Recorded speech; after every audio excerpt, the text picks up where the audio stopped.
our first litmus test of testing an idea is, does at least 50% of the population know the topic? It's the dirty little secret about YouTube, and I think for anyone thinking about YouTube at first, that was the original thumbnail, and then we changed it to this. Isn't that crazy? If that thumbnail went out, no one would have watched the series. Where in the process of making the video did you start working on the thumbnail and title? Before the videos even were shot. Is that step one? Step one. What is that intrigue you're creating within that title thumbnail? Earning that click. Not only just earning it, but creating new loops within those first 30 seconds to warrant why you should watch the rest of the video. Ladies and gentlemen, welcome back to episode 157 of the 505 podcast. Today we got Tejas Hullur in the building. We're in New York City at his apartment to film this episode. Tejas went over from short form. So he had 566,000 on TikTok, crossed over to YouTube, and has seen some awesome success. And today he's breaking down the exact strategies that he and other top creators are using to make awesome content on YouTube. In this episode, we really dive deep into what it takes to build a deep connection with your audience. And we also go over the key metrics and strategies that top creators are using to constantly go viral on the platform. If you want to see us keep getting awesome guests, please hit the subscribe button. Let's get into it. Tejas, you had a YouTube series on attractiveness that generated over 1.7 million views as a collective. Is that what it is? Yeah, I tallied it up. What is it about series content that's making it a go-to for creators right now? You know, it's funny. I think we all looked at social media as the next TV, right? Or the next innovative thing to TV. But what I'm finding is we are actually playing the rules of TV just in a different format. And so with this series, I always think of a time when I was watching Wheel of Fortune with my family. I remember it was middle school and it'd be like 6 p.m. Central Time. And that every day we would just watch Wheel of Fortune. And it became this thing that would be in our week. And basically the Attractive series, which serendipitously was, we thought it was only gonna be one video. And just kind of through the research, we were like, oh, there's something more to this. And so we decided to make it a 4-part thing that had a B plot that extended throughout all 4 episodes. So similar to Wheel of Fortune, where I expected the next episode, I expected value. I wanted that same relationship with an audience. So after episode 1, having people go, where is episode 2?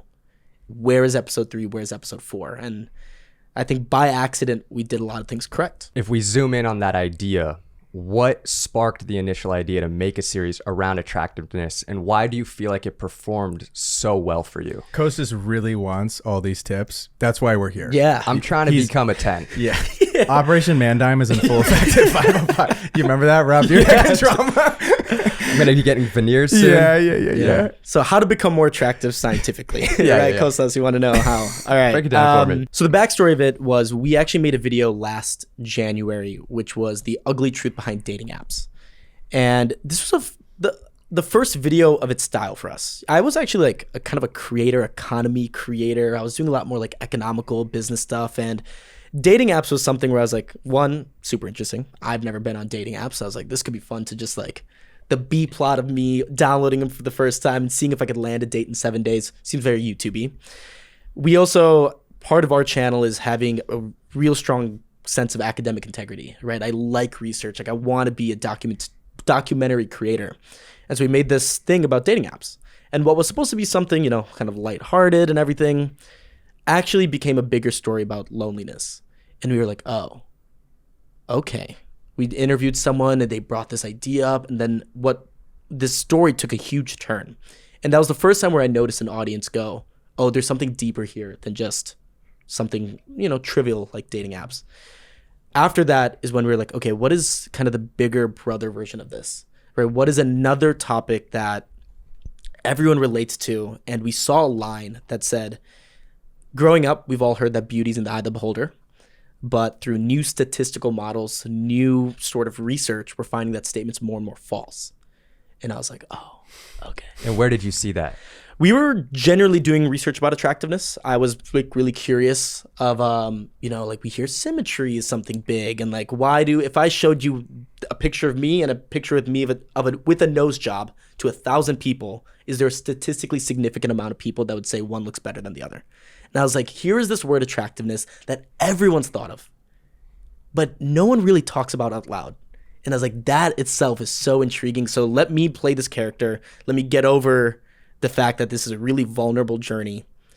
And I think me being a 24-year-old guy talking about this in the most vulnerable way is a really interesting thing. And we went for it. What was the thing that clicked after you upload the first one? Was it like title, thumbnail? Was there something else in the comments that you saw? What was it about that first video going off that you were like, there's something here? Yeah. So we actually wrote all 4 episodes before the first one came out. Oh, okay. So what, did you plan on doing all 4 originally, or were you like, oh, you did? Okay. Yeah. We're like, we're going for this. Which was, I'm lucky that worked out. Because if the first episode didn't do well, then we'd be like, all right, we're making the next 3. But I think this is a good rule of thumb that I think anyone doing YouTube should. Let me be careful with anyone. I think this is a good rule of thumb that I'm using now of like a video idea that I think should do well. Our first litmus test of testing an idea is, does at least 50% of the population know the topic? Right. So we actually, you're coming to me at a really good time because I came off a flop on YouTube. Like our last video flopped. What is a flop to you though? What do you consider a flop? Now, like at this stage, now what you're at? That's a good question. I think it flopped. I'm setting myself a really high standard here of like a 1-to-1 ratio with the number of subscribers we have. So we have 150,000 subscribers, 150,000 views is like what I'm aiming for. Oh, wow. Yeah. Okay. But here's a topic. It was about sensory deprivation. It's like, does 50% of the population know about sensory deprivation? Or do 50% of the population know about attractiveness? Does 50% of the population know about dating apps? Did you go into the sensory deprivation video thinking 50% of the population? So that's a new learning I think we had. Because at this point, I want to make videos on the intersection of science and emotion. Like that's the show. That's the brand. And I was like, sensory deprivation, this challenge, and other YouTubers did it, and it actually the videos worked out really well for them. But I think I conflated that performance with my performance when there's 1,000 other variables that was involved in that. And so with attractiveness, I was like, there's got to be an audience that likes this. I think the title, we worked so much on the title thumbnails. I can show you 20 iterations. Cooked. Yeah. They were great. Thank you. I actually, I could pull up a version of the thumbnail that was originally supposed to go out. And I think if that thumbnail went out, no one would have watched the series. Can I do that real quick? Yeah. I'll show you guys. Show me. It's pretty crazy. Oh, this one. That was the original thumbnail of the episode 1. On the Attractiveness series. And then we changed it to this. Wow. Isn't that crazy? Wow. We were so close to going live with this. It just looked gross. I mean, you're a handsome guy, but I get, I get it. Flip over to the other one. I mean, dude, this one, I think, okay, hear me out. I mean, I think a lot of people have gone through something where if your cut wasn't great one time, you're like, God, should I cut this little piece of hair? I feel like a lot of people have gone through that experience. Yep. Men, women, it's like a universal thing. Where my mind goes to, go back to the original, seeing it on a TV, it's easy to see what you were going for. It's kind of split screeny, but there is no line. If you're looking at it on a phone or a laptop and you maybe see a suggested video on the right, it's a lot smaller. So it'd probably be hard to pick up on what you were trying to go for there, as opposed to having the scissor where you're like, that is a lot easier to see if you're just scrolling. Yeah. There's a couple takeaways from this. So the title of this video is A Vulnerable Conversation Around Attractiveness, right? So the whole series is titled How to Become More Attractive Scientifically. I didn't want to just make that the title for every single video and just say part 1, part 2. I wanted each video to perform almost independently of each other. So episode 1 was a vulnerable conversation around attractiveness. And I think there's 2 reasons. One is like this one, the idea of scissors, me being like kind of shirtless, looking at myself in the mirror, explains that word vulnerable. And I think vulnerable is such a powerful word, right? That one word can tell a whole story. The second thing is I am not good at Photoshop at all. And one of the rules we've learned from this is most of my thumbnails should feel like they're straight from camera. I think like a lot of people think thumbnails need to be this overworked engineer thing. This is maybe 3 layers in Photoshop. I mess around with the lighting a lot, basically taking the saturation down to the background and like increasing my saturation. But this was basically shot right out of camera. And if you see any of our thumbnails after that, most of our thumbnails are that, and that's kind of the design language, only because I have a limitation of how good I am on Photoshop. I mean, dude, all of Casey's were just a screenshot from the thing that were just absolutely incredible. I mean, I feel that, man. I can't do Photoshop at all. I also think when you think of attractiveness, Yeah. when you think of attractiveness, you think of like natural beauty versus maybe getting your lips done or like all the plastic surgery that you could get. And so I think it works to your favor. If you're using the word vulnerable, it needs to look like it was straight out of camera and not too overly produced. Exactly. I think if this went out, the series would have gotten 1/100th of the success it did, which is crazy to think about. One decision. Where in the process of making the video did you start working on the thumbnail and title?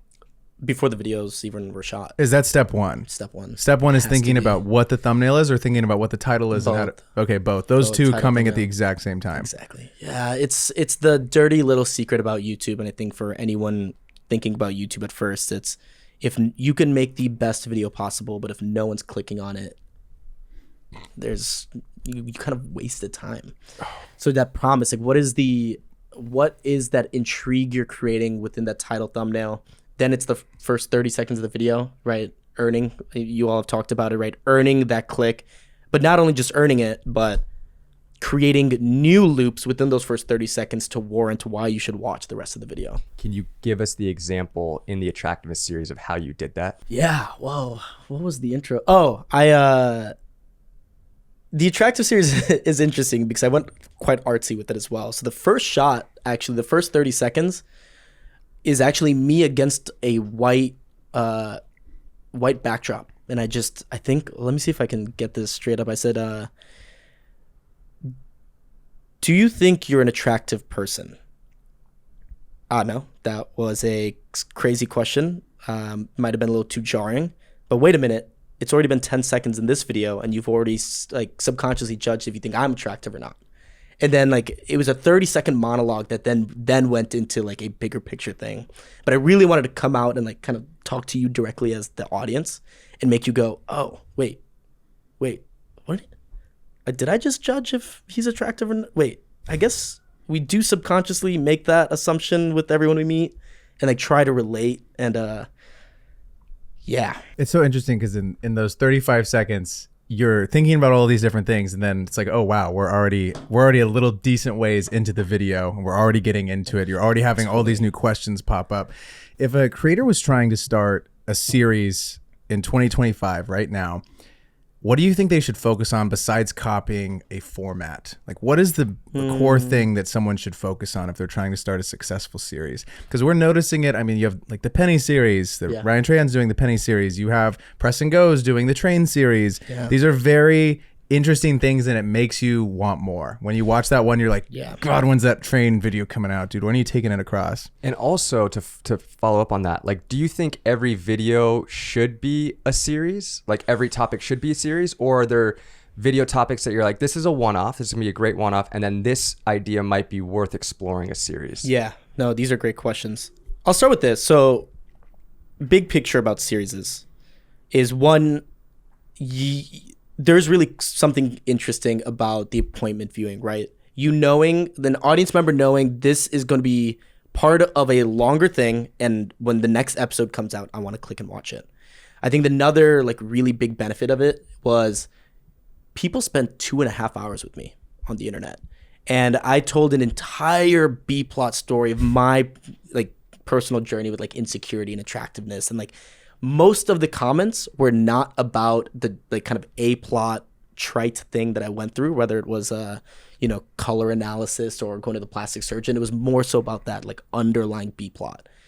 And that connection is something that I think, regardless of attractiveness, those are the people that stick with me for whatever videos, because there's now a connection there from like a human to human level.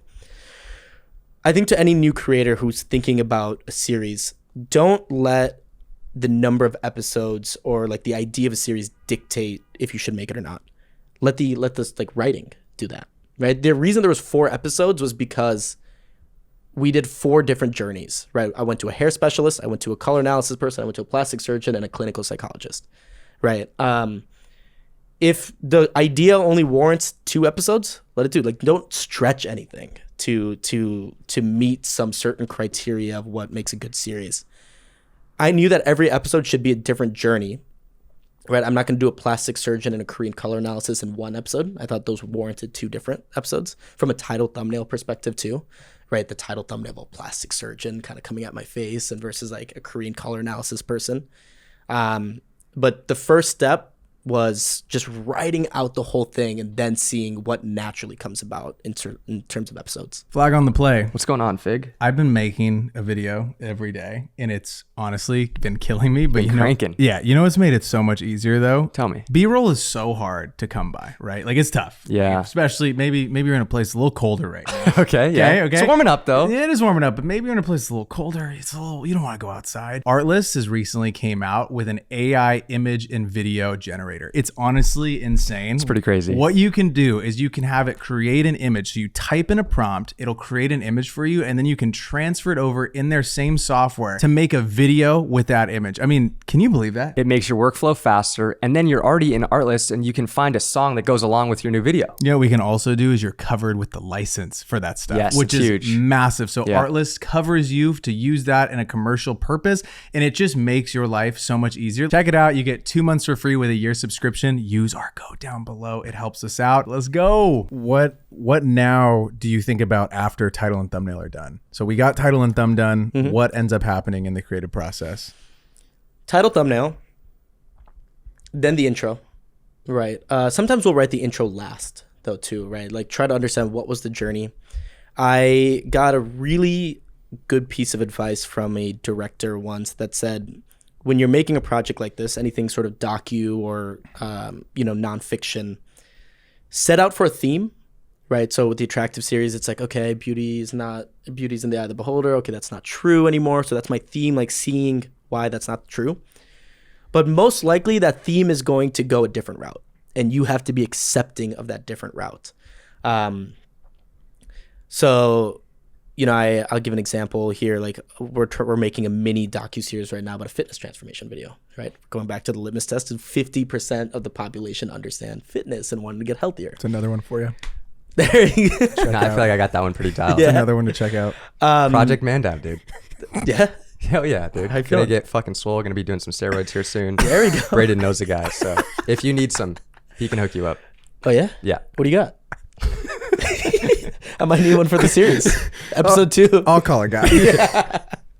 But I brought a nutritionist over, and like, that's kind of episode 1. And I was like, I think I know what a nutritionist is. I know what the theme is without ruining anything. Like, my mind was like shocked with like what this nutritionist told me. So that theme took a completely different route. And I had to, like, as a writer director, you have to be accepting of that and being like, okay, we're turning the ship, and I think writing alongside that is the next part of that journey. And then tying it together. What's the package as a whole? Trying to ask yourself every time you zoom out of the project, am I delivering on the promise that I'm making in the title, thumbnail, in the first 30 seconds? You told us that the Attractiveness series took you 9 months to make. So how realistic is it for you to push out and create multiple series over the course of a year? How is that something you aimed? Do you aim to make multiple series on your channel throughout the year, or is it something where it's like, let's put a lot of time and energy into this like great 3 or 4 part series, and then maybe every other video on my channel is like one-offs? Yeah, that's the way I'm looking at it. So how sustainable is it? Yes.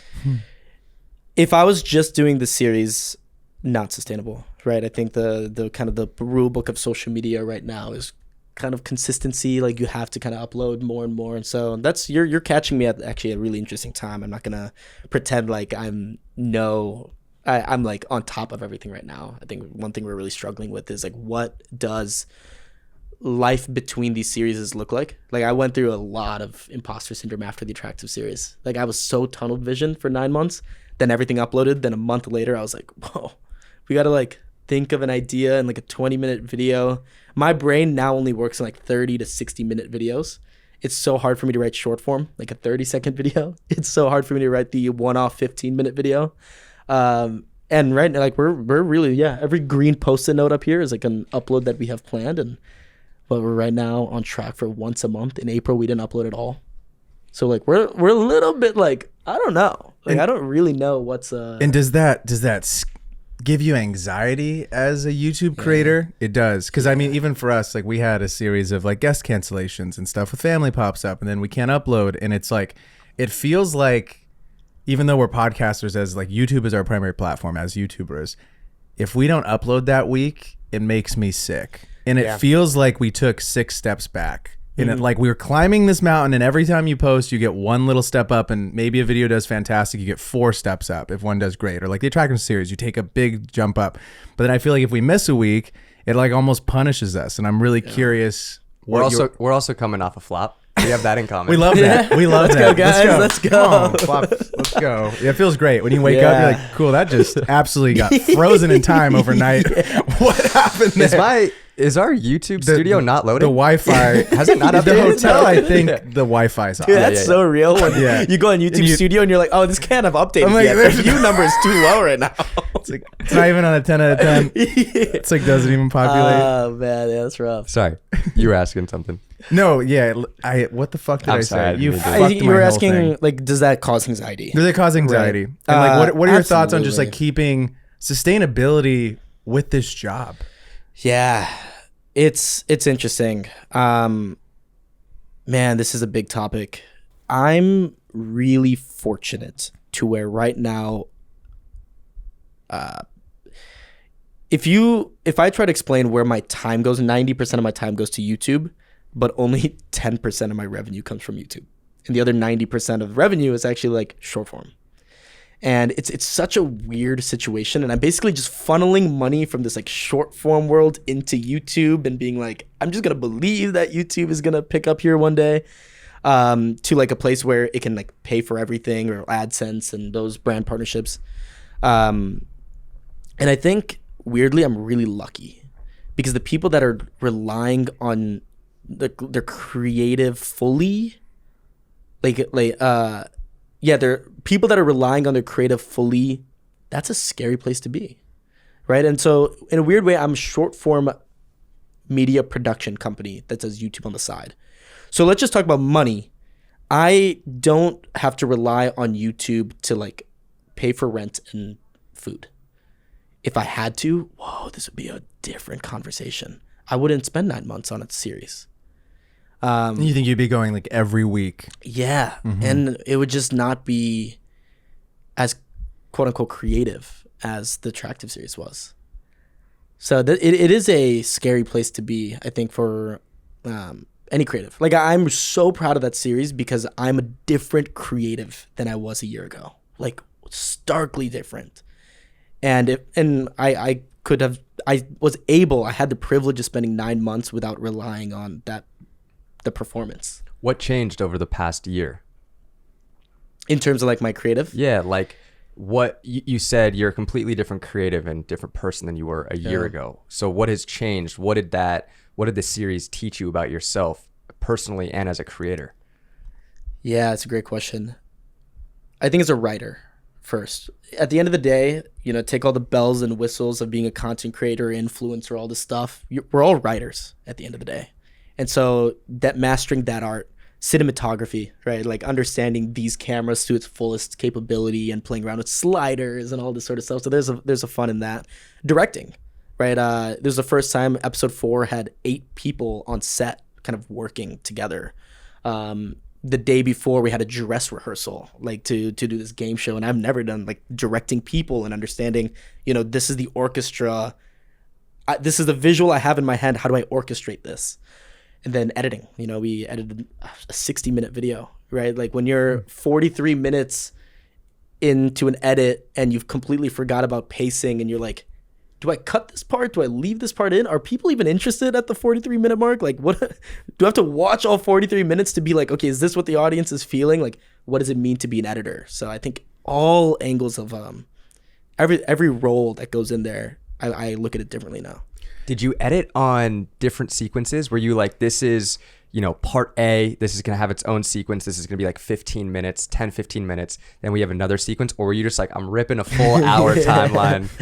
Every project I do is like 15, 20 sequences of different sort of stuff. Yeah. And then we throw them all together at the end. Put it all together. Copy and paste. Wow. Yeah. That is so interesting. You mentioned trying to create depth with your audience over width. Can you go into what that means and why you're prioritizing depth over width? Totally. This actually starts, I think, like when I first started creating like 4 or 5 years ago, even on TikTok. So I started on TikTok and this is before, I was like intentionally trying to be a content creator. And everything I've made has always been educational.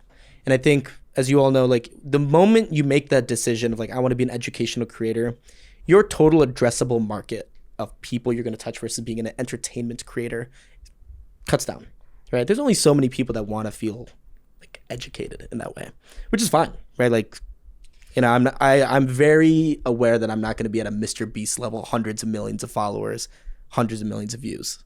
It's so interesting you say that because I feel like I have to be in a certain mindset to consume content from certain creators. So for example, like a Chris Williamson or a like that style where I'm like, I really want to feel better about myself and learn. Or like Jay Shetty, I feel like I have to be in the mindset to consume that as opposed to a comedy podcast or, stand up or whatever it may be. It's like way less thinking and it's easier to consume. So I think you're right in that sense. Absolutely. Yeah. You got to be neurogummed in and everything. Right? First thing in the morning on a walk to listen to Chris Williamson, right? I completely agree with you. And, the Attractive series, if I wanted to make it hit the most amount of people possible, I probably would never have a shot at this desk showing research papers. The moment you show a research paper, there's probably a good group of people tuning off. And you're like, okay, like that's the sacrifice I'm willing to make. So why make that sacrifice? It's because the people that do stay, there's a different level of interaction with them, and that's what I enjoy the most. So depth over width. The thing that drives me the most right now over anything is episode 4 of the Attractive series, the comment section. I go into that comment section and you'll see people typing, really, really vulnerable stories about their insecurities with attractiveness, or like a lesson about a significant other that didn't go through and like what the clinical psychologist had to say. And it's like, here I am with the privilege of taking this information from a clinical psychologist that people don't have access to and able to give it as a platter to everyone. So that is the most purposeful like feeling in the world. Like it puts everything else into like, that's the reason you do it. You also told us that a metric that you really pay attention to is how many words are in somebody's comment. Can you go into like why you care about that? Yeah. So there's the normal metrics, right? Likes, subscribers, everything. I think that tells a story. But something that we really focus on are, I call them like kind of proxy metrics, right? These aren't real. You can't these aren't like measured except kind of from my own eye. But yeah, it's like how many words are in someone's comment, right? And there's a lot of gratitude to the comments that are like, oh, great video. Like, great. Like you went and put in the effort to type in great video. That's awesome. But if you typed in a paragraph after watching a video, whoa, that's a different interaction. How likely are they going to be to like watch your next video? How many unique people are commenting below that paragraph, right? So now, instead of me interacting with an audience interacting with me, here is my audience interacting with my audience. Whoa, you just created a conversation outside of you now. That's really interesting. Now we got community. There's community. Right. Community. And that's like a really powerful tool. How can you build depth with an audience? Like if a new creator is trying to build community within their group of people that are following along for their journey, how do they do that? What are different ways? You two are really creative people. Have you all ever... I think there's always stories that you all have that you're like, do other people think about this too? Do other people, like, should I put this out in the world? This is kind of, this might be risky to put out or all this sort of stuff. I think there's often times where I think of a story, like of my life, like attractiveness, right? Like, you know how many times I had to just lay in bed and be like, okay, am I going to really tell the people out there about how insecure I was about being like a 5'3", kid that was so insecure about his own attractiveness. Brother, I feel your pain. Right? Oh my God. I was 4'11" freshman year of high school. Really? I was like 98 pounds. Yeah. Oh God, it fucking hurt. 100%. It was brutal. Yeah. Especially when the girls are all way taller than you. Yeah. And you're like, God, I'm just trying to fight for someone to say Totally. like something. Tell us the story. The Reunion. In high school, there was like one of the prettiest girls at our high school. I remember we were like did ASB together, and she was like, there's like 3 girls in this little circle, and we were like all buddies, and she's like, I would totally date you if you were taller. And they're like all giggled, and I was like, oh, I'm gonna like kill myself. That's awesome. I'm like, that's great. I thought about that so often for so long until I think junior year I grew a little bit. I was maybe like 5'6" or 5'7", but fuck, that hurt so bad freshman year. No, but then you saw her again. You're like, I saw her again like I probably like 10 years later in an airport, and she was like, oh my God, you look so good. And I'm like, yeah. You like, wish I could say the same. Dude, it just stung. God, it hurt so bad. And I feel like a lot of people have similar stories like that. Yeah. You know? But the fact that if, there's a version where you make a 15-minute video about that unique lived experience that you had, and how many people would relate to that. Probably a ton. And that's depth. Right? Those are the stories that I found out that create the depth. The things that are so human that it's so easy for you to just brush off and be like, I'm not gonna put that out there. I mean, dude, that's like, I mean, when I got my hair transplant, I remember we had a pod like then 2 days later or something, and Coach was like, we can totally. My head was like literally it was bloody, like it was disgusting, and I was like, dude, fuck it, let's just do the pod. I don't even care. Like, I have a hair transplant. I'm not just gonna stop us making shit for the next 2 or 3 weeks. Like, let's just do it. And then I made a short form video, and I probably got 200 or 300 DMs from other guys who were like, I am so vulnerable with my hair. It's a soft spot. I wear a hat every day. And I was like, brother, I feel you. Like, this is the pill that I take to hopefully the hair doesn't keep falling out. This is what I'm doing. And he's like, I never would have thought someone would be open to like talking about this shit. And he's like, how many other guys DM'd you? And I was like, hundreds. There's so many. There's a lot of us. So a lot of us out there that are struggling with like hair loss, and this one dude, he's like, dude, I had such good flow. And I'm like, brother, I feel you, man. I feel you. It hurts. It hurts when your hair starts to fall out. And it's just a natural thing. If your grandpa doesn't have hair, you're going to lose your hair. It's just a fact. Yeah. You know? And how easy would it have been for you to just brush off that decision to be like, okay, can we just go audio only this podcast? Totally. Or like just put a hat on that day and like not embrace that. 100%. No, that's awesome. Yeah. That's great. Like, that's 200 people that like I completely agree. So how to create that depth? It's just think of the most human stories in your life. How do you allow yourself to get vulnerable in front of a camera? Because that's a scary thing. It's so scary. It's way easier said than done. Yeah. So do you have any advice for someone being like, I got good stories to tell. I do want to create depth with my audience. I'm just really fucking scared to put it out there. If it was easy, then I think everyone would do it. Right. So it's one of those things where it's like, one of the hardest things about the Attractive series was the fact that everyone has their own feeling about attractiveness. And let's just take me as the presenter and the host of this. I think there's probably a group of people out there that says like, here is this guy that's like, sure, he can talk about this subject because he doesn't find himself ugly or something along those lines. So just like easy for you to say. And this might be like me kind of fist bumping myself and whatnot. Like, there's probably, everyone has kind of grew up with their own deck of cards, and that they were dealt with about like their own attractiveness and whatnot. And one of the hardest things was like, okay, there's probably going to be an audience out there that it just hates the fact that I'm talking about this subject as a super handsome guy, right?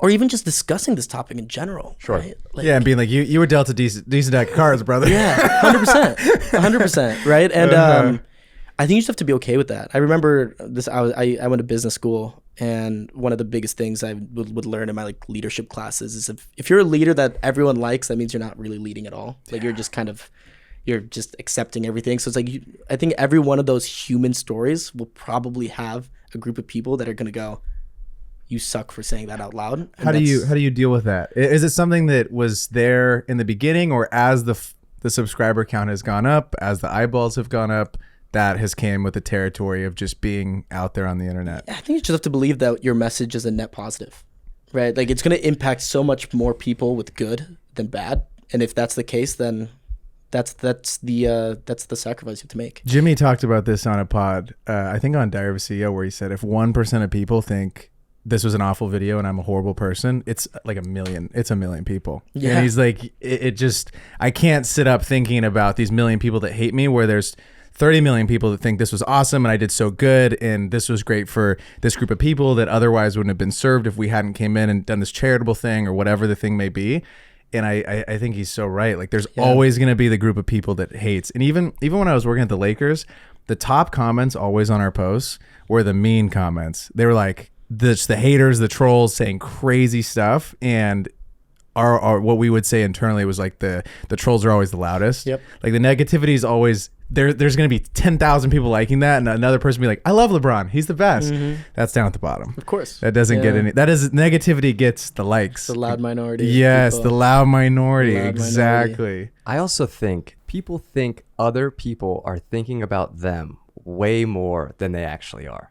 And so it's like, you might be scared to get vulnerable and put yourself out there on a video or Instagram, social media, whatever it may be, and think like, someone's going to see this and they're going to be thinking about it all week. And the fact of the matter is like, you're the one thinking about it way more than anybody else is. So that, for me at least, gives me a little bit of sense of like relief and freedom to be like, people really don't care about you as much as you think they do, because they're so caught up in their own lives. Absolutely. Yeah. 100%. You said that Colt, your roommate, has taught you a lot about YouTube. What have been some of your biggest findings from living with Colt? Besides how to make do with limited space. Yeah. You guys should see this place. It's unreal. Is a filmmaker's haven. I mean, we got lights from the ceiling.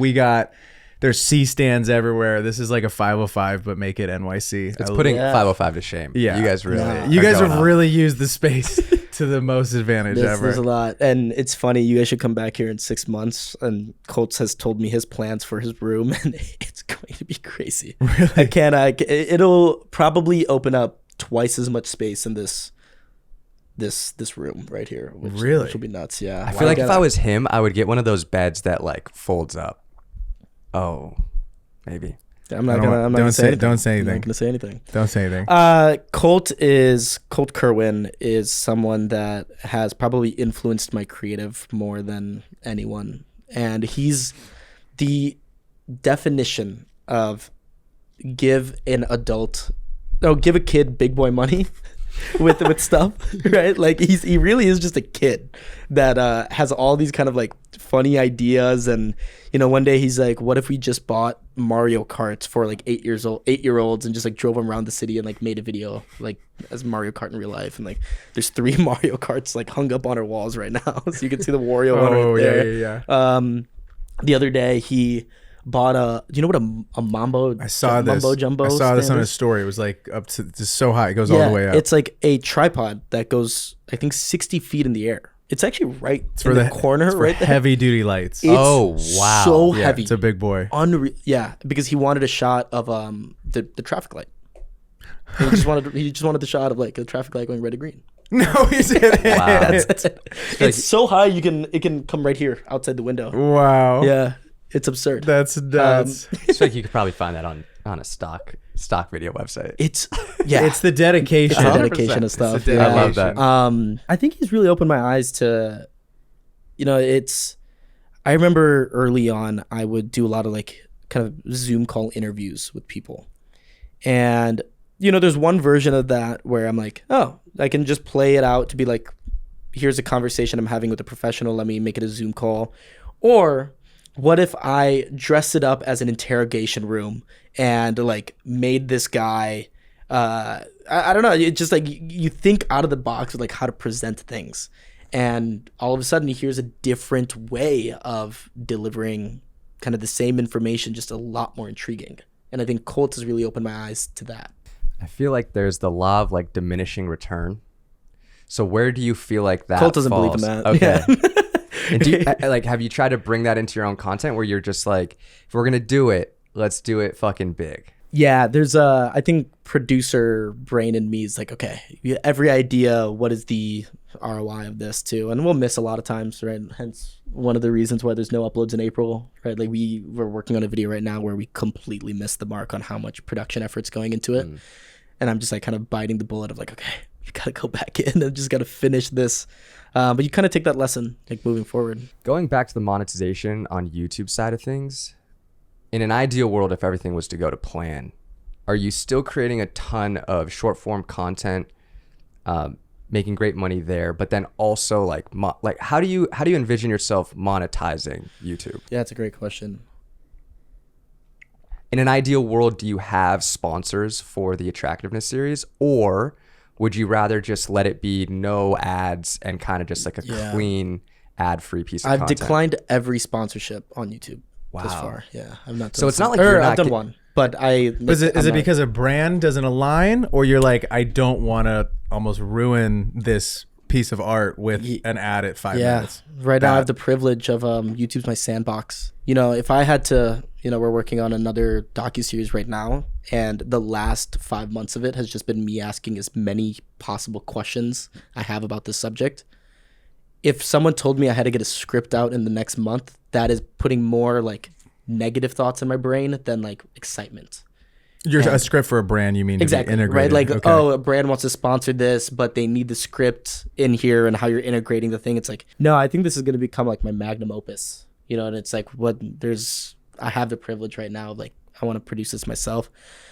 In terms of like where I see big picture of like monetization, I love there's that like really big line of like humans are meant to work like lions and not graze like sheep. And I love the traditional like movie director kind of format. Like Christopher Nolan has disappeared for a year and a half, and then he's going to come back with like a huge thing. He's going to be on top of the world as an entertainment guy and then disappear again for 2-3 years. Ideally, that's the lifestyle I live. But monetization, how's that going to work? The one thing that shackles Christopher Nolan is he's got to play by studio rules, right? Whereas I don't technically have to play by studio rules, but I have to play by algorithm rules. So there's kind of a grass is always greener on every single side of this thing. I think my grass is actually, all things considered, I'm really grateful, right? Like a short form media production company that makes YouTube videos right now. I'm feeling creative. We have good monetization. So really fortunate in that way. You also have proof of concept now with the series and how well it did. Mm-hmm. And so I feel like you could use that to your advantage. You could maybe post less on YouTube, but then it's like you could monetize and be like, I have this series that I'm working on. This is how I envision your brand like naturally integrated into this series. What do you think? As opposed to just like, see, like when you said that you're not, the only money you're making off of YouTube is just like off of AdSense. In my mind, I was like, oh, are you not getting brand sponsorships? But it sounds like you are getting a ton of offers. You're just deciding to turn them down. Yeah. Which is interesting. Being very real with you guys, this is like the exact conversation that's happening in my brain right now, and I'm very lost with it. Right? Of being either this guy that's like, I have in my head for some reason that we need to upload every 2 weeks on YouTube. Right? Because I think we're all kind of trained to be like consistency and like this is what the thing is.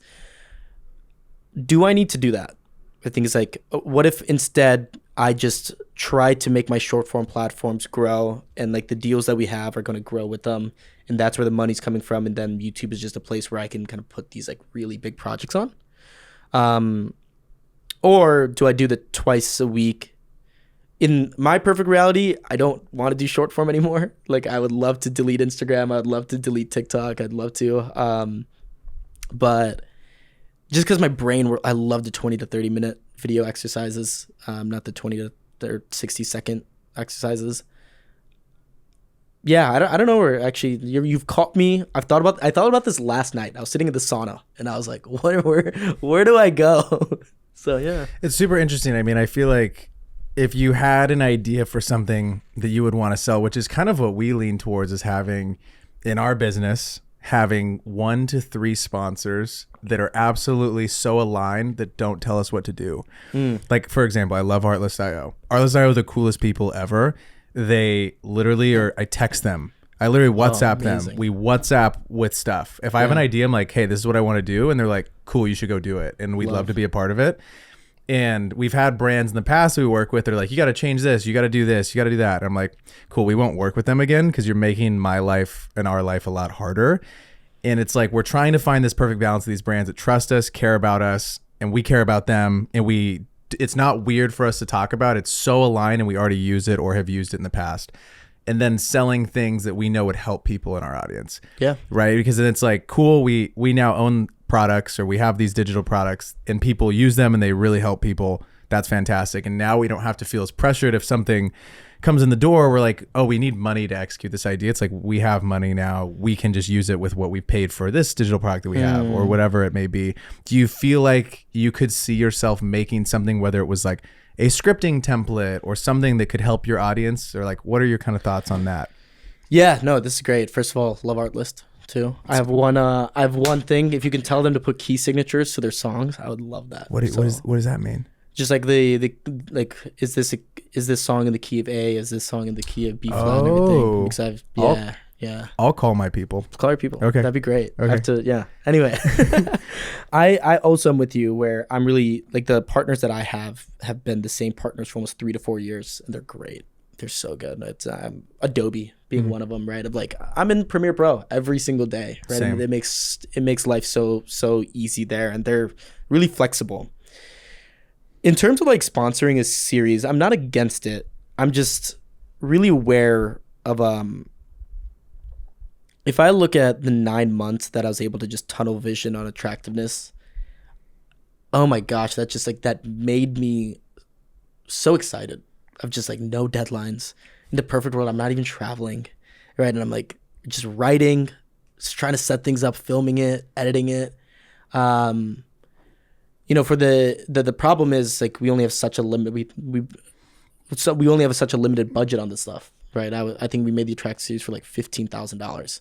I think there's a version of that. If I had $150,000, what could have been made? If I had 1.5 million on this series, what could have been made? So in terms of like sponsors for the stuff, it was more so to make the idea better, or make the production of it better. Because one day I'd love to see my stuff live on a bigger screen. Yeah, the Hulus, the Peacocks, the Netflixes of the world. I've been working on a doc that we did like a few months ago, and now when I come out to New York to live here, that's what I'm gonna do for the month. The whole month, I'm just gonna like finish this damn thing. Because I edited like for a few days, and I'm like, God, I just can't do it with 17 other things that we're doing. I'm like, I just need to be here or be somewhere removed and just lock myself in the room and just go. I think that's to zoom out of the conversation. That is the biggest thing stopping any creative. We said this. We have Curious George in the corner here. I don't know if none of the cameras can see. That's holding up a whiteboard. Craziest visual for anyone that can't see it. It's, but we have a saying. It changes between two things. One is protect your brain, or we say what's P, or what's priority, right? I think the biggest thing a creative will fail on is just distractions and losing focus, right? In that 1 month, if you stay true to like literally doing that one thing, oh my gosh, you're gonna see so much growth in just like your creative and like what could happen. For the 9 months, you were like solely focused on that series. Yeah. What do you do when you're not feeling like creating? Like, do you deal with that? Like, over those 9 months, did you feel any sort of burnout? Have you felt burnout in the past? Like, your job is to create every single day. So are there times where you don't feel like that? And when you do feel like that, how do you combat that? Oh, that's a great question too. Because we all know. Question, guys. Thank you. I feel like we all know what it feels like to be. That one's not even in the notes. I feel like we all know what it feels like. One, to be burnt out, but two, to be in the flow. And we're always trying to get in the flow or figure out like, why did I feel like I was in the flow? Yeah. So I'm curious to hear your thoughts on that. Yeah. I get burnt out with projects that I no longer like or I don't want to work on. But anything that I'm like, I purely love this, it's hard for me to feel burnt. I can feel lost in it, but after a 20-minute walk, I'll come back and be like, okay, where am I? You just got to get outside. Yeah. Touch some grass. Exactly. Yeah, genuinely. Hit the sauna. Hit the sauna. But if it's a project where like the one I'm working on right now, it's about sports betting actually, and like it's a cool subject. That is so interesting. Yeah. A lot of addiction in sports betting. Yeah. Huge, especially in our generation. Absolutely, yeah. Again, does 50% of America know what sports Without betting a is? doubt. Exactly. Yeah. So it's a Wow, cool one. that is so interesting. But- Brayden's got an issue with that one. Yeah. No, you bet? I've never been into gambling on sports. I couldn't do it. I'd feel like I'd get too invested. I've done it for fun, like in Vegas. Okay. But I'm just like, I get too pissed off if I lose, dude. All I'm thinking about is like, God, that $100, dude. yeah. You know? Totally. And it's interesting because it was a topic I was really interested in to start with. But as I'm working on it, I'm like, kind of like, it feels exhausting. So Oh, right now really? it's yeah. And it's, I think it's because it's like kind of a negative topic. It so is when for you're sure. like editing this and you're just kind of like hearing the negative so much, you're just like, I feel down. So right now I'm a little like, I'm feeling myself like climbing an uphill sand dune with it. Right. It's not easy, but there's often times where I think anyone who's feeling burnt out, I was talking to, I remember I was talking to, do you guys know Hayden Hillier-Smith? Yeah. of course, we've had him on. Oh yeah, that's right. I remember I was talking to him at NAB last year, and we were having this conversation where he's like, dude, I just want to like interview like the editors for Dune and all this sort of stuff. And right now, like those conversations are so deep, and like there's only such a big audience for these like really deep editing questions. And the things that perform well for me are like how to make an L cut, how to make a J cut, and like this sort of stuff. And he's kind of going on, and I just like remember talking to him. I was like, dude, you have the privilege to make a video about L cuts and J cuts. You have like, that's the job. Like, how exciting. You know, we get a privilege every day. What are we doing right now? Yeah. It's a Friday at to 1:30 p.m. It's like we get to sit down and have a conversation about this stuff. And I think it's like if you can anchor yourself on that perspective, the burnout kind of dissipates. It's also, I think that's a great point. It's also interesting about the sports betting because there's no like, I guess like silver lining at the end. I guess So- you could maybe like, So fair. This you guy should- won $1 million. Yeah. you should find the guy who's been the most successful sports We talked to bettor. a professional sports bettor. You should be like, this could be you if you work hard enough. It's all negative, but there is. But Yeah. there's one guy who's raking. This is the guy. Yeah. Wow, that is so interesting. Is there another video on the horizon, or is that the one? Like, do you simultaneously think few Yeah. at once, or is it? Well, just, wait. So you have 2 series right now that you're working on? Yeah, we have a mini series and then like a big series. The mini series is the fitness transformation one. The big one, I'm debating whether or not to tell you guys. Don't tell You us. don't have to tell us. But there's one-off videos. I'll tell you, there's some cool ones. For right now, we've been filming Is Therapy a Scam? So that's a big one where like I That's started. going off. Yeah, That one's gonna go. What's the thumbnail going to look like for that? I think it'll be kind of an over the shoulder of a therapist that has a clipboard with like my face and kind of like some notes, and then me kind of making, you know, some intriguing face of some sort. You should put like times up. That'll be $250 Yeah. or some Oh shit. yeah. I should put a. Because dude, you know what? Yeah, I I should put I money like thing therapy. there. I actually want to get into. Dude, write that we're down. thinking. I've done therapy. I love Oh therapy. yeah, here. But You it's type it just on my phone. It's just crazy when it's like the hour's up and you're like, I'm in the middle of like crying right now and telling you It's about such an this awkward trauma. thing. Yeah. You're like, I've okay, done, great. We'll touch next week. But if you can just The first time I ever did therapy, I take thought Zell, I like- thought it was a full hour, not 55 minutes. Yep. And she's trying to wrap me at 55. I go, I'm like, that's crazy because we got 5 minutes left. She goes, no therapy sessions are 55, and then they have 5 minutes to decompress between appointments. Yep. So then they can like reset for your next person. And I was like, I remember the first time I like tried to talk to her, she goes, no, we have to wrap. It's such an awkward thing. Like, I'm every not therapist getting has to I'm do. not getting my hours worth, dude. Yeah. What's going on? So both of you do therapy. No, I haven't done it in a long time, but I did for a period of time. Maybe when I was like, I don't know, I'm 27. Maybe when I was like 24, 5 20, yeah. or something like that. I've only done a few sessions. Okay. I would love to do it weekly. It's just fucking expensive. It's expensive. Yeah. I started therapy for the first time for this video, and it's cool because we had a 2-camera. Like we found a therapist that allowed me to allowed you record to him. film it. Wow. Yeah, and then we talked to like a really like intense clinical psychologist about she studied she studies therapy at Stanford and is kind of the lead to teach other therapists about like what are kind of objective things in therapy that like help, like what should therapists do. So really the video is titled "Is Therapy a Scam?" but it's really kind of about what makes a good therapist. Because to get a social work license is actually a lot easier than you think. Oh, I believe it. I feel like there's a lot of shitty therapists. There's also a lot of fantastic therapists. 100%. So like what should a good therapist do is kind of what the video is, but it's not a good title. It's also like any job, though. I mean, there's going to be absolutely horrible people and absolutely phenomenal people. And they're like dealing with people's brains and stuff. I know, it's crazy. It's so intense. Yeah. That's such an interesting. I'm going to be tuning in. Yeah. And It's cool.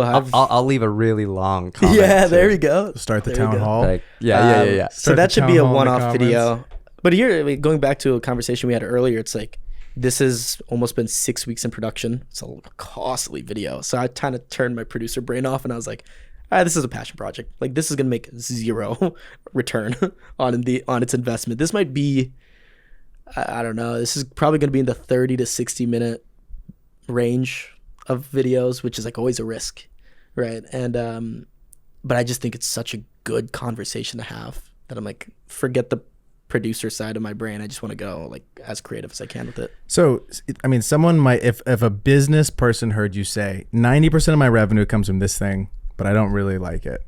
Yeah. 10% comes from this thing, and I absolutely love it to death. Yeah. What does this 10% thing look like in the grand big picture in your brain? Like, does it grow? Yeah, I mean, I think obviously it will grow, but how does it play out? Like, eventually, would you say like, yo, I don't want to be on Instagram at all or TikTok, and I just want to be posting these awesome videos, and they're funded by, say, a brand or AdSense? Like, what does that look like in your brain? Because I'm sure you've tried to imagine it. Let me correct myself of something Okay. I said earlier. I don't know which short form is the only answer to me not liking it right now to delete it, or do I have to find a way to change my relationship with it? Right? So maybe I don't like the style of video that I'm creating right now, but short form is just a medium. So that's also something I'm dealing with of, I've kind of created the same sort of video for the last 4 years on there. But it works. It works. So that's the scary thing. Mm-hmm. But is it on me to be like, we've all reinvented ourselves how many times online? Yeah. You know, I've reinvented myself 3 to 4 times. I think we have to take that risk to be like, it can't be binary of like, it's either I'm on short form or not on short form. There's got to be a creative way to like reinvigorate that energy I have towards it. That answer felt like someone who's been going to therapy. You're like, I just have to reframe my mindset. Do you Honestly, you're not wrong. Do you find that your audience trickles over from YouTube and comes to your short form? Like, do you find that someone is like, man, I feel so strongly and I relate to these videos that Tejas is making on YouTube so hard that like I'm gonna go ride for him on short form as well? On Instagram, we're seeing that flow. I've never seen conversion from TikTok over to YouTube. I've never seen conversion, or I rarely see conversion from Instagram to YouTube. Actually, I have a gripe with something you guys said on a previous podcast. Tell us. Oh my It was, God. Put me in the hot seat. Who said it? Do you remember? I forgot. It was, For sure, Costas. Keep going. I forgot who, but it was one of the tips you had about social media about, you said short form is for, what'd you guys say? You said short form is for growth. The long form is for Connection or connection, something? Or something depth? along those lines. Okay. Yeah. What do you think? I think long form can be both. I've never seen growth on short form that has led to long form. I think if you could play YouTube right, it's actually the best growth tool because it's growth that's sticky, right? I have like 8 or 9 videos that have more views than I have subscribers, right? And I don't think you need we've all looked at TikTok as a place of like you can have 100 followers but get 1 million views. You can actually do the same on YouTube.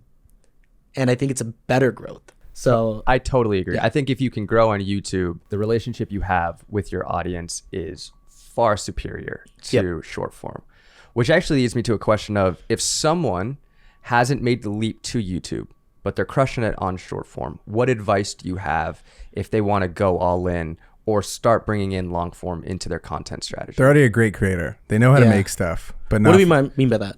They can edit? Yeah, they know how to shoot. They know how to edit. They know how to script for 45 seconds, but they've never done something for 10 plus. Because there was a time when you were doing just short form, right? Short form. I made that transition. Which is how we found. This is how we found you, is on TikTok, and we'll go into that later. Oh, yeah, so maybe it's growth. Yeah, maybe there's some growth to it, but I mean, like I think for that, what you just said, I think it was more in the context of if you had to pick one and you're trying to like grow a platform to potentially monetize quicker. Yeah. I think that was the context of it, because I think it's harder for someone, but maybe I'm wrong now thinking about it. Like you're saying, you could have 1,000 subscribers and get 100,000 views, but most of those people don't have the knowledge of 5 years in YouTube. There's a barrier to entry of thumb, title, first 30 seconds being locked in. It's like they suck for 2 years or 3 years. Yeah. And then it all starts to click when they're like, they have the one video that takes off and like, wow, Absolutely. my thumb was so different here, which was not that we took off,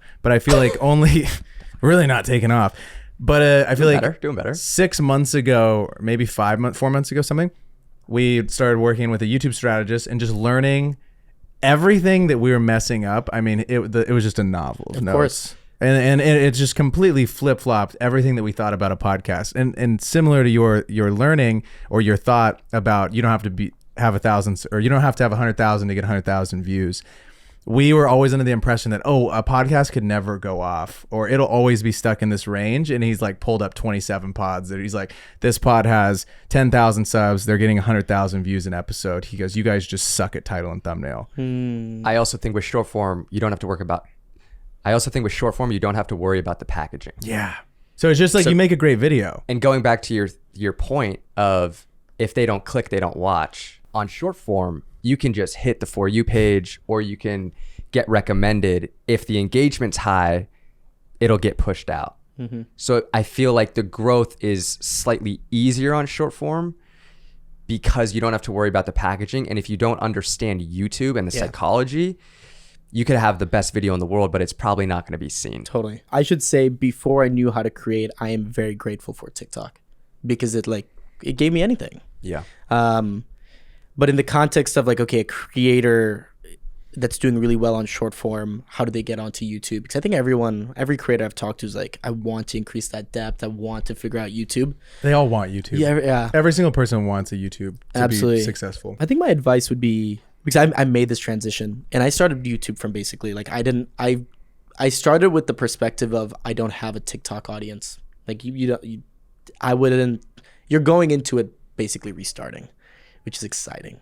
I think it's so, like when I look back, like 2023, the first couple months where I was like, I have 4,000 subscribers, kind of trickled from places, but we're really starting from scratch. Like, where do you go? You're like, I'm going to college. I can reinvent myself. That's what it feels like. The girls who thought I was too short. I'm the hot guy on campus now. Absolutely. A lot of it is studying formats in the beginning that worked, right? And taking that format and making it your own. So an example of this is, give me an archetype of a creator that's doing well on short form, and we want them to do well on YouTube. Let's do fashion. Okay. Just a lot of people do fashion. They're making trendy videos of their outfits. Yeah, they're doing outfits of the day. Outfits of the day, like this. Outfits of the day. Similar vibe of what I'm wearing, obviously. You know. So one thing. That's good. I like that. Appreciate it. The black is slimming. He needs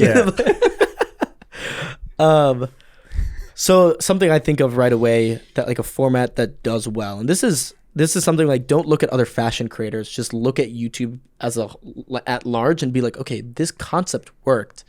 There's a concept where it's like making an outfit in 1 minute versus making an outfit in 10 minutes versus making an outfit in 60 minutes. So good. Like, what does that look like? Or going to the store, having only 1 minute to buy something versus 60 minutes to buy something. Like, that's a working format on the internet, right? And then I think that's how you, quote unquote, steal like an artist, right? Here is a concept that has worked. I remember I saw the video of, it was a painter who did that, right? I think like drawing Spider-Man in 1 minute versus drawing Spider-Man, in 10 hours. And then they have this side by side. And that's the thumbnail. Yeah. So can you, as a fashion creator, you're a TikTok creator that's made 60-second videos, on one Saturday be able to make this video, And then now you have the concept of it, and you can kind of envision the title thumbnail already in your head, right? Of what that looks like. Like that's the game you have to play in the beginning because those are working formats.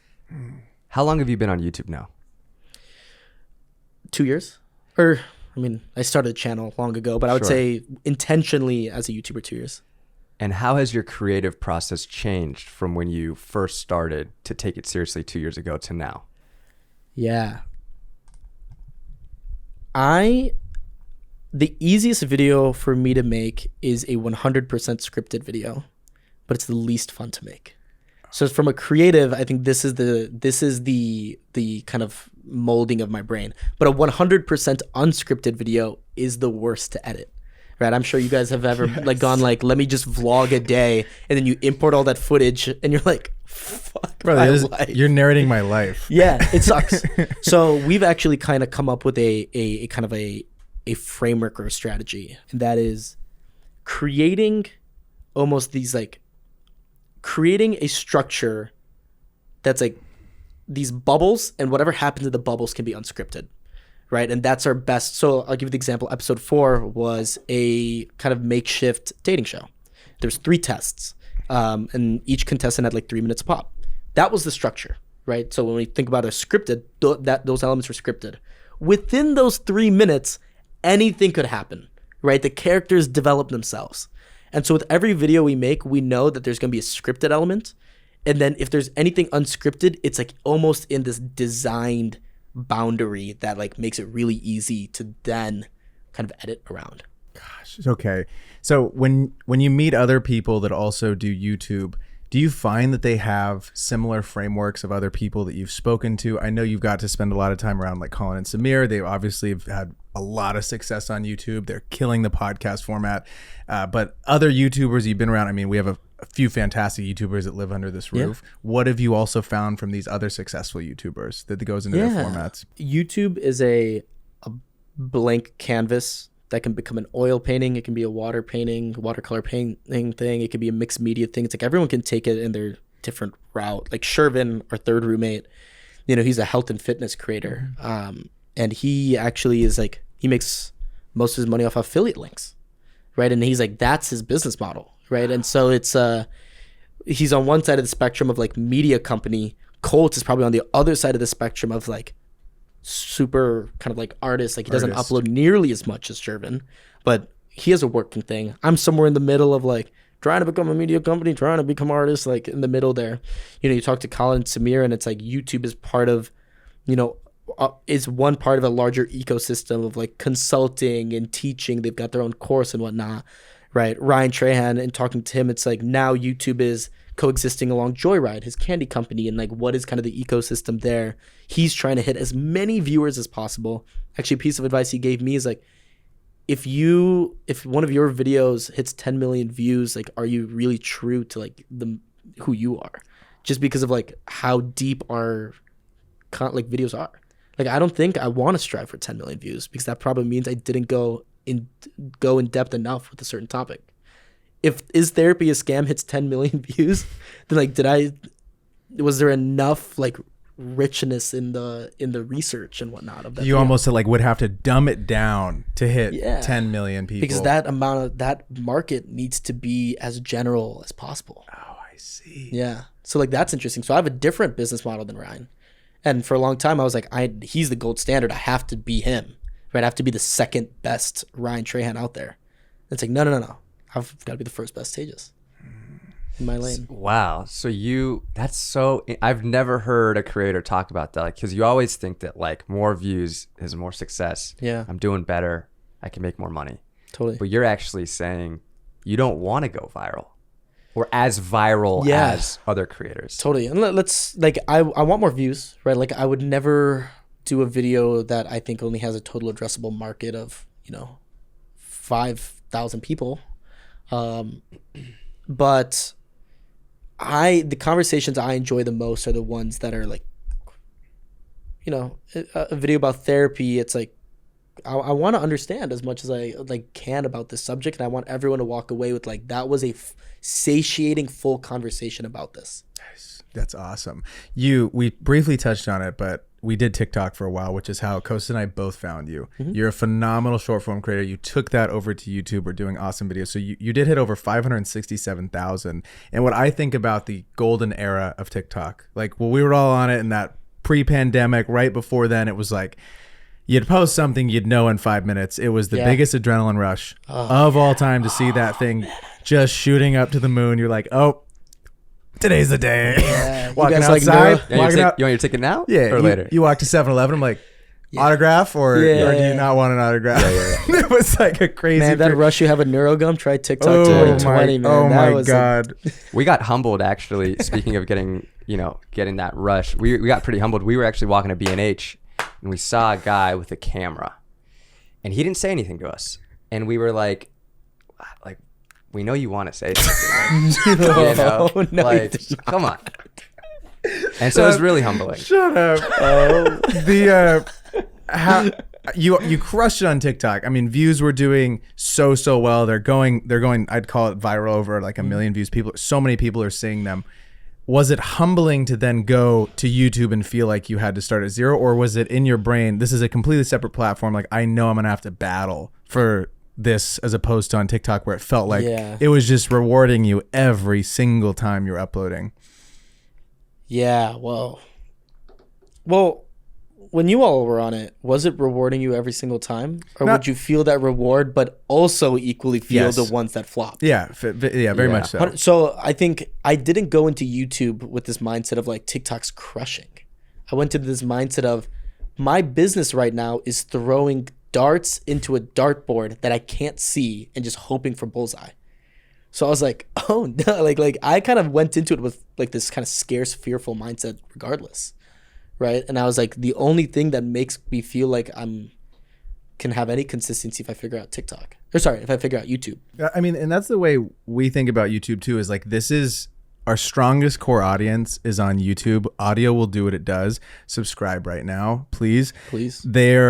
We want to be big on YouTube. Like our whole goal is like get the YouTube to a place where it's self-sustaining, and then we can start hiring more people to help us and make the videos better and do other stuff that we want to do on Instagram, or have like with more money you get more fun. You can put more emphasis into the videos, or do more research, or have a second camera person, or have a BTS person here with us at all times in New York. There's so many things that we think about where it's like YouTube is at the core of all of that. And I think of all the creators that we've spoken to, if they're not on YouTube, they want to be on YouTube. Yeah. And they want that audience to go over to YouTube. Totally. It's such an interesting game that creators are trying to play, to moving people is very hard.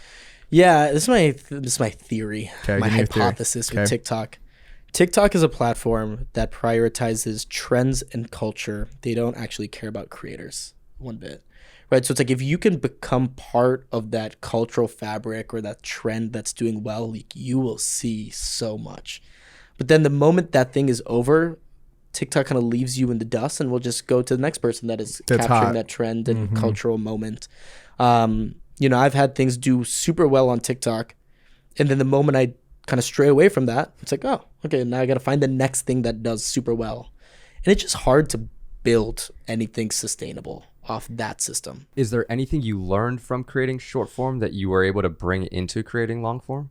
At the end of the day, I think stories, like storytelling itself, is something that lives through every medium, whether it's a 60-second video, a 60-minute video, a 60-page book, whatever it is, right? Like writing, right? Like we're all writing stories. But the presentation of that story is so different. I can't write a long form script and a short form script in the same day. It's funny, like Ken, my producer, will write short form after like I'm editing a long form, and I'll read it and I'll be like, whoa, this is so fast. And then the opposite will also happen where I'll try to write short form. He's like, dude, you need to get on it, right? And it's hard to kind of, there's two different brains going on with it. I love pacing. Like a 60-minute video or 30-minute video. It's like, how can we really slow things down? My favorite thing is if I can like have people just sit through a moment of silence in a video. It's like nothing's happening, but like it's so intriguing that they will. Like you can't do that in short form. Can you explain that to me when you think about scripting out these videos? Because obviously the first 30 seconds are so important. They have to confirm the click. They got to know why I just clicked on this. Yeah. But then what happens after that? Like, how do you go about keeping their attention while also, like you're saying, letting it breathe? Because it's not a TikTok video where we have a squirrel watching it. Yeah. We have someone who's like knowing I'm sitting down for this 15 or 30-minute video, but you're also trying to get them to watch all 30 minutes. Yeah. And keep it interesting and keep the average view duration high. So what do you think about after the 30 seconds, after the minute? Absolutely. So in the 30 seconds, not only have you like kind of presented that whatever you're promising in the title and thumbnail will come to reality in this video, you're also presenting more open loops, right? You're presenting more questions simultaneously that will be answered throughout the next how many ever minutes that video is. At the same time, you're also always thinking about how are the stakes increasing throughout the video, right? So the sports betting video that is going to come out is the B plot of it is myself and one of my friends are going on a $500 head-to-head who could win the most money if we both bet $500 on 3 games. This is so fun. Right? So it's like I love this idea. Yeah, it's like 2 NBA games and the NCAA March Madness Championship. So we bet on those 3 games. It was $150 on both of those, $200 on the last. And as you watch the video, you see the tally of like who's winning, who's losing. Little does he know, though, that hours before I contacted a professional sports bettor. And here I am talking to him about what is my strategy to beat him. So like, do you see how these stakes come in and be like, now the questions are, is the professional sports bettor like actually legit? Is he legit? Is who's going to win this thing, right? And it's found out that in the 3rd game, instead of just random independent bets, we decided to bet each other. Like I did the under on the game, he did the over at the game. So now it's a head-to-head in the final bit. So now the stakes are even higher up there. There's also reasons like why point systems, like I steal a lot from game shows. Game shows are the best at understanding stakes and how to increase stakes and all of that sort of stuff, right? You start a video off with everyone needs, how to become more attractive. It's a game show where there's 3 judges and there's a point system.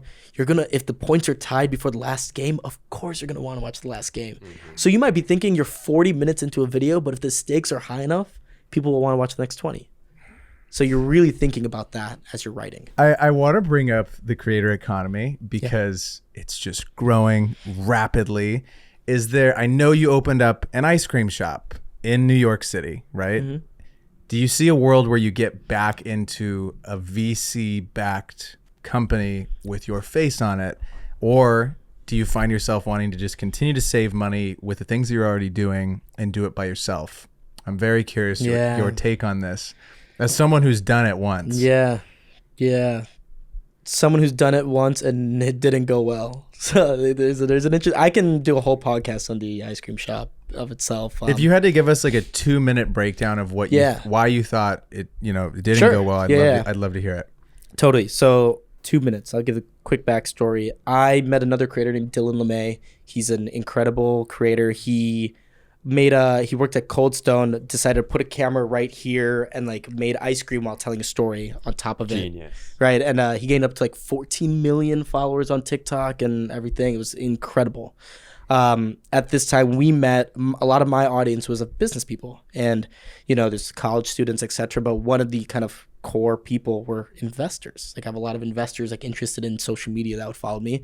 One of the investors and I talked, decided to introduce them. Long story short, we raised, I think, like $1.6 million to open an ice cream shop that would be sort of his studio, that would also be like front-facing here in New York. Thing opens, at this time, I should say that after 3 months of opening, I decided to leave because no longer were the conversations about like how to open a really cool social media ice cream shop. It became about like ice cream supply chain. And I'm like, I love social media. Ice cream's cool, but like I want to be the social media guy. So a lot of the details of like the exact reasons of why it went down, I'm not too sure of, but 18 months the shop was open, closes down. I think big picture lesson is one about, I guess the one relevant piece of information for the audience here is like 14 million followers can mean a lot of different things.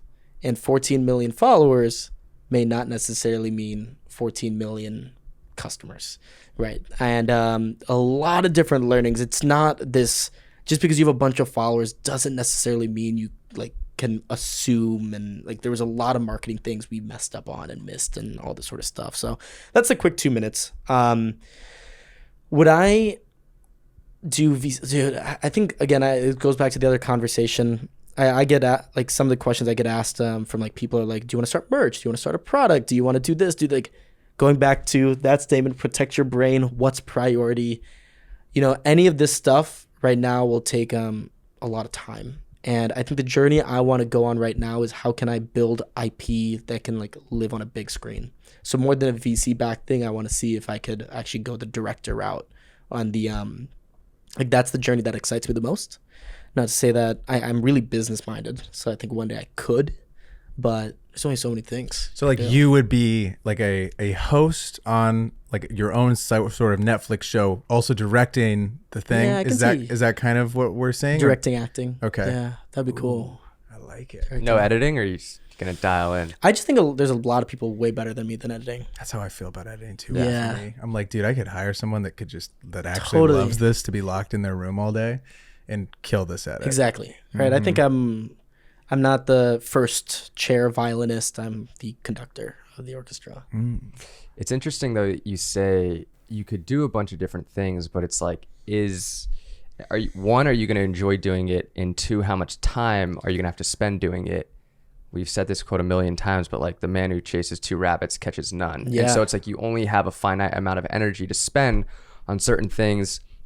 Maybe if you were to take on another venture of sorts, it's going to deviate a little bit from creating a short form and long form. And then the stuff that you're actually really passionate about ends up suffering because you're putting your time and energy into something else. Absolutely. It's like we hear that line of like focus. Like how many times are we reminded about focus? Every time it's a redefine to me, and you're like, oh, any mistake I've made in the last year probably relates back to I just focus like straight away at some point. That is such a lesson I wish I could keep telling myself. If you had to gamble on the creator economy, what would be a bet you would place in the next 5 years? Oh wow, that's a good question. Great questions. Is that written down? No, I just pulled that. Wow, right point for you, man. Point for you. It is a variation of the question. I see. I'm seeing that, but I really like how you tied into gambling with the series. That's good. Yeah. Thanks. I would still invest in YouTube.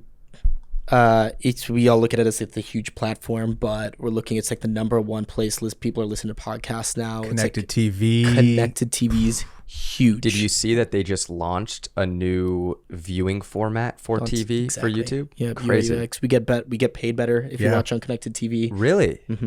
Because people are less likely to skip through ads. Our retention is higher on connected TV. TV ads are premium, so they're worth more. I had no idea. Yeah, so it's like The Do you big see brands. that metric on YouTube Studio? yeah. We haven't Wow. gotten this update yet. Is Not it on desktop? Desktop, yeah.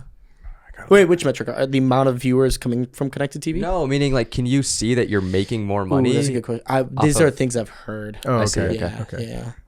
From YouTube. I'd be very curious to see if there's like a whole other metric of like desktop, mobile, YouTube TV. When we get off, I want to look for us. Yeah. Yeah, You I'm might super be able curious. It'd be to. interesting.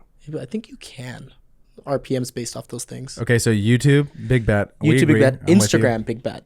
I would invest in Instagram, actually. Ooh. I think Instagram. Man, I look at IG's still They're so coming strong. back though, dude. They kind of fell They kinda off, fell. yeah. and I feel like they really listened to what people were saying, and they kind of figured it out. Dude, again. they're so good at changing that platform, innovating. Have you seen the leaked emails about Zuck buying Instagram? Have you seen it? Have you guys seen No. these? This is very interesting. They've released these, and he's like, we Instagram's doing big things. I don't know what to do. He's like, I like their camera. They're like whatever their processor for how these pictures are being uploaded. Like I want to buy this, and dude, damn sure they did, and it was the best bet of all time. So good. And now they just dominate. I mean, so much of my business is predicated off of Instagram. Yeah. They're so And I look at Instagram as this place of like authority. Right? agree. It's like someone tells me, "Oh, you should check out Costas here." We're like, "Where am I going? Like, I'm not going on LinkedIn. So I'm true. not going on his website. I'm going on your Instagram. And that's my 10-second download of this person. Who is this person? How many mutuals do I have with this person? And it's also the place where I can just go and like DM you right there. And you're checking it too. it's such an ecosystem. It's like, I think both those platforms are well positioned because they're not trying to step on each other's toes. So like they can live symbiotically, right? YouTube has said they don't want to be DMs. They don't want to be, they stop their YouTube stories and that sort of stuff. Instagram doesn't, they've said they don't want to bring 10-minute, 20-minute videos onto Instagram. And then I would sell stock on TikTok. I would too, man. I mean, just governmentally. Yeah. Like we actually don't I know. have not been on it. I've honestly, I never thought I would say this. I've switched over to consuming a lot on Reels. Mm-hmm. And just the explore page of my Instagram. Yeah. Ever since the ban happened, my screen time for TikTok was egregious and it just plummeted. Yeah. I haven't really gone on it to scroll in quite some time. Ever since the ban. Same. Which I is was on a deep doom scroll last night. Oh yeah, dude. Sometimes it hits different. I'll give it to you. It is different. I mean, I would say the TikTok algorithm is still the best. It's the best. It's the best. It is. You know what the Reels does? It just burns my ass. Is if I watch, like yesterday, I've been into orcas, dude. I watched one orca whale video. My goddamn explore page, all orca whales in seconds. I'm like, how do you stop this, dude? I want to see cameras. I want to see 2 orca whales. I want to see some travels. Yep. I want to see, They don't get that.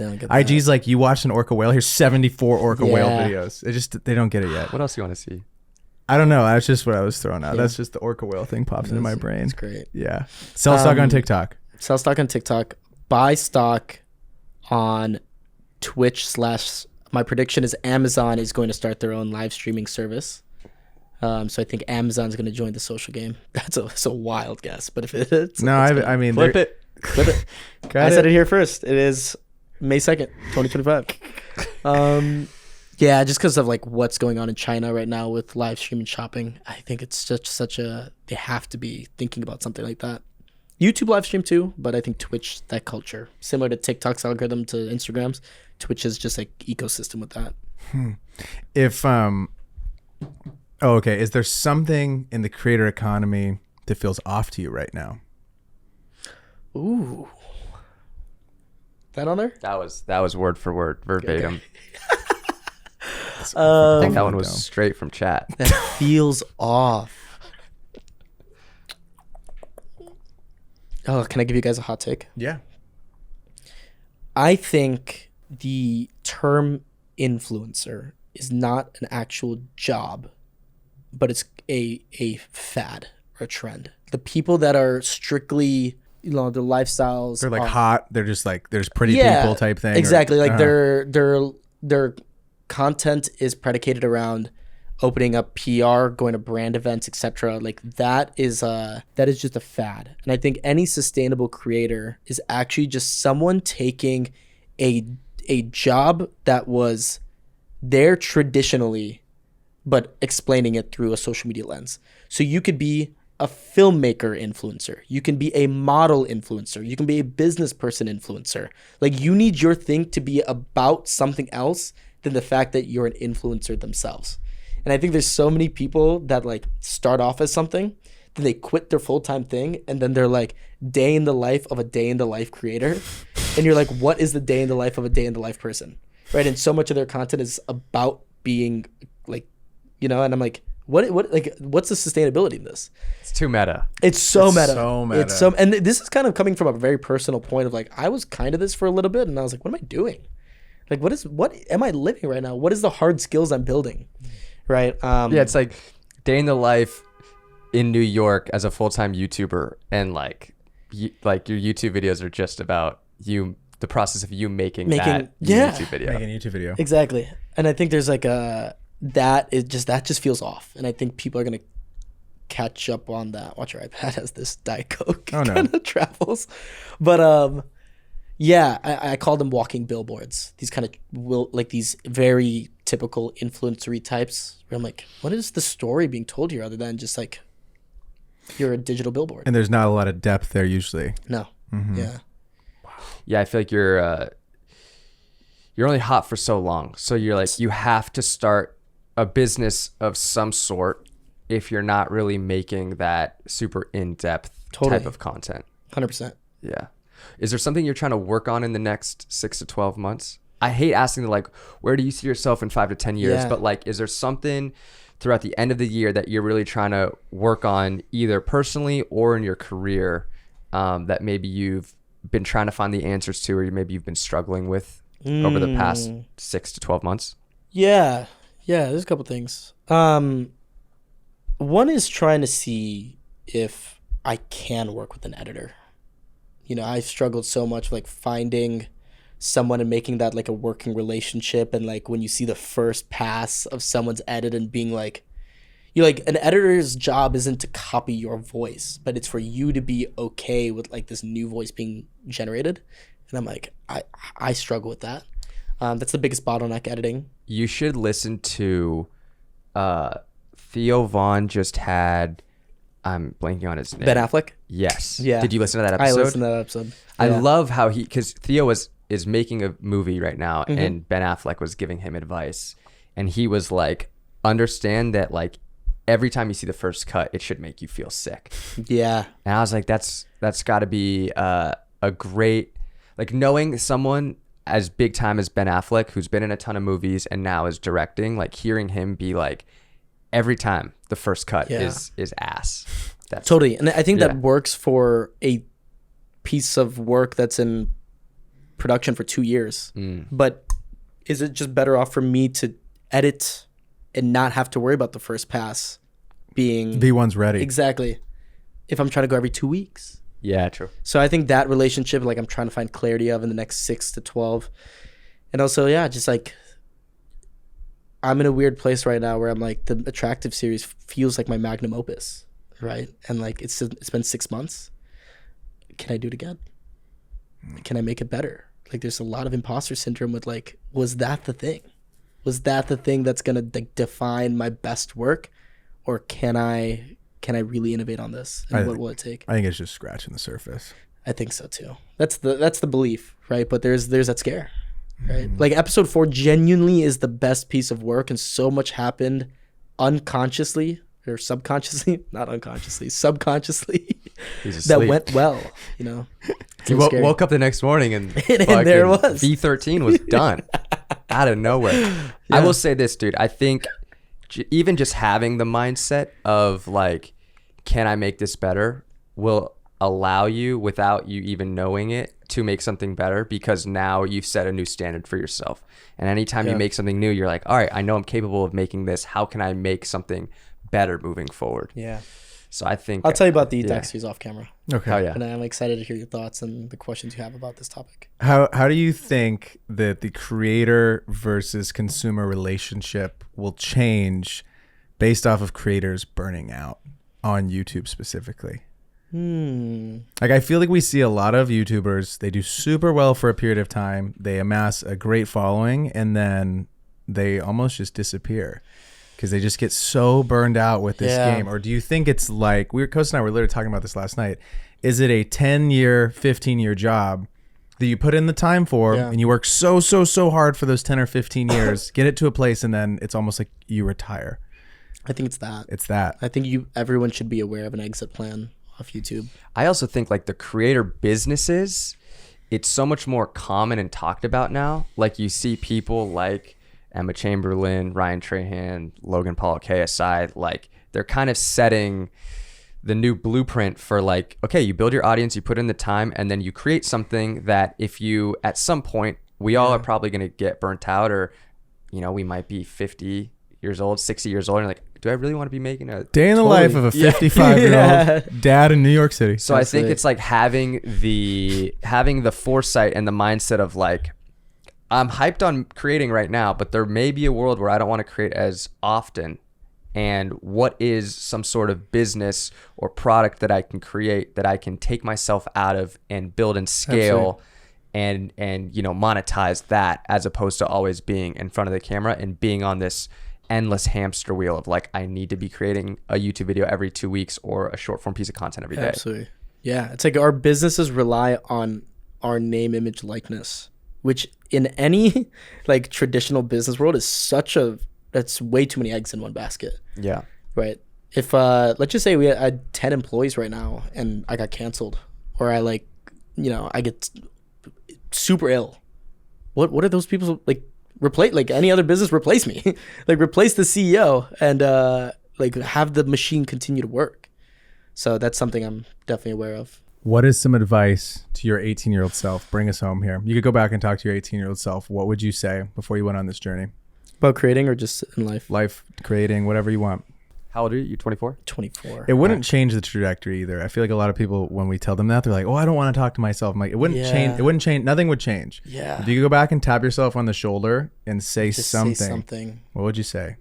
Advice is so tough too, right? Because it's so easy to give advice once you've like done the thing, I would say to any 18-year-old right now, it's like, make sure you're learning a hard skill, like not these soft skills of like how to be a good leader or how to be like. I think one of the best decisions I made at 18 was like learning Premiere Pro or just learning editing, right? And like where that will take you. I think the people that struggle the most right now are like, what is your skill set based in, right? If all of this ends, like my social media platforms were deleted to zero, what can I say I'm skilled at?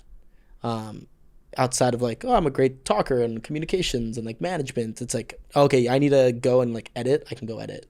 I can go in Excel. I can make like whatever that is. So, that is, learning a hard skill. And then I'll kind of tie it back for the theme that's been going. It's like the only thing stopping me right now is distraction. I've set my life up in a way where I have all the time in the world. I'm so blessed. I have all the technology in the world. I'm so blessed. I've got a great team in Ken. So blessed. I'm driven. So blessed. The only thing I need to do is protect my brain, know what's priority, and just like the world kind of offers you so many things living in the big cities, LA and New York. It's like there's an event every night. There's all these things. It's like stay true to the course. Obsess over it and like prove to yourself that you're gonna win. I love it. Ladies and gentlemen, this has been episode 157 of the 505 Pod. If you're still here, please hit the subscribe button, leave us a comment, drop us a like, and we'll see you guys all next week. Peace.